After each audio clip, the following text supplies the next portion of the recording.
tudugana akanyamuneza mu ngoro y'umukama.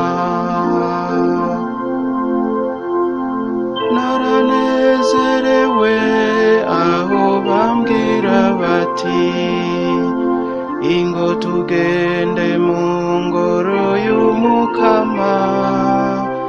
Ibirenge vyacu vyahagaze mu marembo yawe Yerusalemu.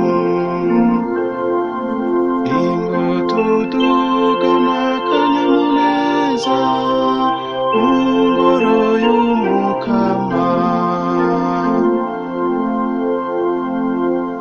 Ibisata vy'amabiduga bija, ibisata vy'umukama nibwirizwa kuri Israeli gushimagiza izina ry'umukama.